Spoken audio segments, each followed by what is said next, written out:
All right, y'all. I got a couple of questions about this, so I decided to make a video about how I ethically use AI in my chaplaincy work. So I had a couple of people ask me this question. One person just outright asked, another had watched a video where I had mentioned using AI in my video. So thank you for watching it all the way through, because that's how you knew to ask that question. And so I thought I'd just make a separate video to just kind of talk about it. So here's the first thing you need to know about your girl. Your girl got a really bad memory. I can't remember anything. And so when we're in CPE and you got to write all those verbatims, I couldn't remember everything that people said. Like, it was terrible because I really just don't have a good memory. But it became more crucial, though, when I actually started to chart and needed details, specifically within a hospice context. Because in a hospital, depending upon the hospital you work at, come real close. Got a secret to tell you. Some folks don't even write notes in the medical records. Okay? Some of them have flow sheets, and all you click is flow sheets, and you never even write a narrative. Okay? But in hospice, it's free form on top of having something similar to a flow sheet. And so you got to write quite a bit. And also because I know that my team members actually look at my notes. And I guess that could be a conversation too. I think I'll work it into this one. I'm not going to record a separate video. But writing notes that your teammates will read, I think I'll add that at the end. So I use a device called Plaud, Plaud. .ai, I think is the website. I'm not being sponsored, so I'm just telling you the one I use. There may be other ones out there too. But what I do is right as soon as I'm done seeing a patient, I record notes. So I find me a little cubby, record the notes for that visit. I don't put any information about the patient. So I don't say their name. I don't say their room number. I don't say any of that. I just say patient number 1. I know who I went to see. That I do remember. Patient number 1. And I say the time. Okay. And then I basically speak into whatever notes that I need to put in there, you know. A lot of what I'm talking about is basically just things that came up in the spiritual assessment. How are they coping? Do they feel like they're appeased? Do they feel like there's anything that's left undone? Family dynamics, just, you know, things that are just coming up. Obviously, if they have a religious or spiritual tradition, just all of that, I just document it. And what's cool about it is Plaud will transcribe what you said later on. So when it's time to sit down at the end of the day for me, because we already know Leslie don't chart as she go. Yeah, we know. But let me tell you something else.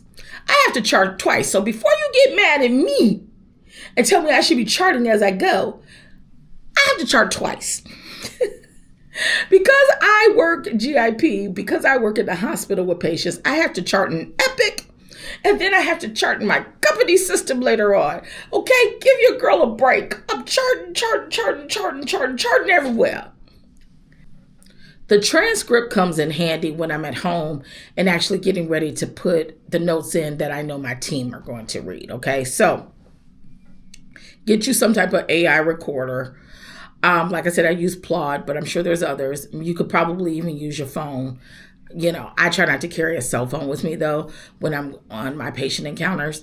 So just having that little recorder in my pocket is super helpful to me. So record your keynotes. What do you need to save? What do you need to know? What did the patient say that you actually want to quote? Those sorts of things. Just make sure you don't say the patient's name or any other demographic information so you don't violate HIPAA. Okay? It's that simple. But you know what? What's funny is on the Plaud, they talk about it being HIPAA compliant in terms of how the information is encrypted. But I don't trust that. I just say patient number 1, like I said. Okay. So let's move on to part 2. So hopefully that's helpful to you. Get your recording device, record your notes, let the AI transcribe it later, modify your notes from there. But the second part of this is writing notes that your teammates actually want to read. I still don't know. And when I talk to my colleagues who work in a hospital full-time, so they're staff chaplains at the hospital, they're really not sure if other people on the medical team read their notes. And I'm not sure either in the hospital setting if they're actually reading notes. But I can tell you that in the hospice environment, when I first started, my nurses weren't reading my notes. Okay. But because I am such an advocate for my patients, I speak up and then really ask my nurses, what would make you read my notes? What information would you like to see in my notes to make you read them? What would be helpful to you? And you know what the number one thing was that as chaplains, we implicitly do well is they wanted us to paint the picture of the patient, i.e. storytell about the patient. They wanted to know things about what they did for a living, what their hobbies were. Just more that would let them know about the person lying in the bed that they can't always get from the family. That's one. The second thing that they always check my notes for, because I put a subsection in my notes that talks, and it's labeled family dynamics. Lights, what does it say? Turn to your neighbor, what does it say? Family dynamics, okay? Because a lot of times when we're walking into someone's home, you don't know what you're walking into. And there's all types of stuff that can be going on in a family situation that you might want to document. I'll give you an example. How can I do this and change up some of the content to protect the guilty? So there was a family that I was working with where there was a lot of trauma. Let me just say that. I won't get into the specific trauma, but a lot of trauma. And the patient herself had been through a lot of trauma. And it was starting to manifest in her behaviors as the person who caused a lot of this trauma had come back into their family's life recently as this person was declining. My nurse had interacted with said person and thought that this person was the bee's knees. But she noticed that the patient would start exhibiting behaviors when this person was around that she did not exhibit when that person wasn't around. I put on my spidey senses, my spidey detectors. This sounds like a job for dun dun dun. Leslie the chaplain, baby. Let me go ahead and find out what's going on.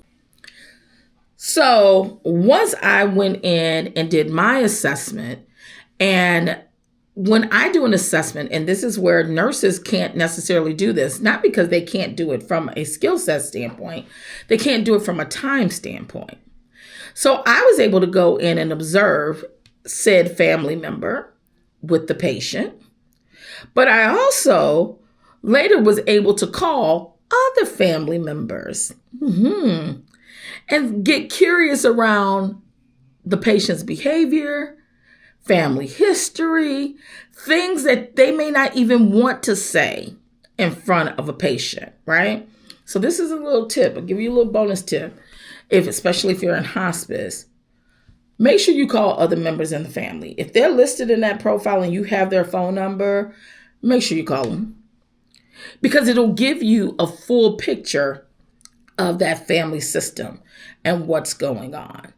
My nurses love having that information. So that's how I write notes to make sure that they're going to read them. I tell the story of the patient and I highlight things that are important around that family situation that the nurse may or may not know. All right, my loves. I hope this was helpful as usual. It doesn't cost you a single dime to like this video. Like it, share it, comment. It helps get this information out there to other newbie chaplains.